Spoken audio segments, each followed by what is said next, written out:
Аучылык ул иң борынгы заманнардан килгән кәсепләрнең берсе.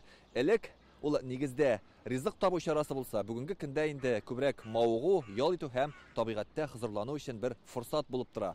6 апрельдән 6 майга кадәр язгы ау сезоны башлана. Ләкин бу вакытта мылтык тотып чыктың да аттың түгел, төгәл таләпләрне үтәү шарт.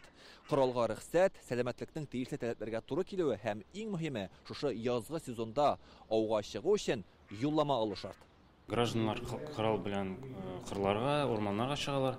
Шунда алар төрле исерткеч эчемлекләр эчә башлыйлар. Быел утлы корал белән дөрес файдалануга зур игътибар биреләчәк ди тәртип сакчылары. Алар аучылык мәйданнарында, урманнарда, болыннарда тикшерү эшләре алып барачак. Республикада 41 меңнән артык кешедә 75 мең берәмлек корал бар. Шуның 65 меңе аучылар кулында. Узган ел язгы чорда 900 аучы тикшерелгән. 26сыннан мылтык белән эш итү рөхсәте кире алынган. Безнең хезмәткәрләр һәрбер районда катнашачаклар.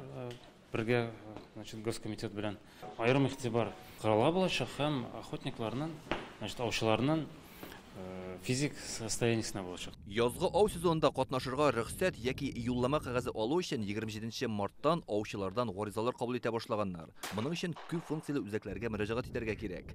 6 апрельдән 6 майга кадәр кыр үрдәген ауларга рөхсәт ителә. 20 апрельдән 29 чаклы су кошларын атарга ярый. 27 апрельдән 6 майга кадәр урман кошларын ауларга мөмкин.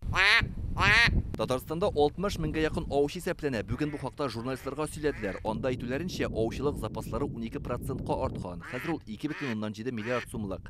Җәнлекләр һәм кошларның 81 төре бар. Бер ел эчендә республикада кыр кәҗәләре 12%-ка күбәеп, 16 меңнән артып киткән.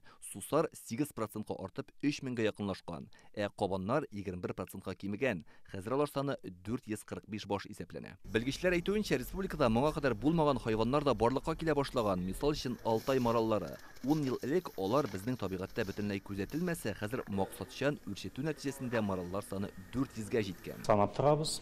Барысы алар исәптә. Безнең хайваннарга условиялар булдырылган. Без аны саклыйбыз һәм саныйбыз. Киләсе елга Татарстанның Кызыл китабы да яңартылачак. Белгечләр тирәюнне иренеп, җәнлекләр, үсемлекләр исемлеген раслаганнан соң бу басмага өстәмәләр кертеләчәк. Илдар Сафиуллин, Ләйсән Сәетова, Яңа Гасыр каналы.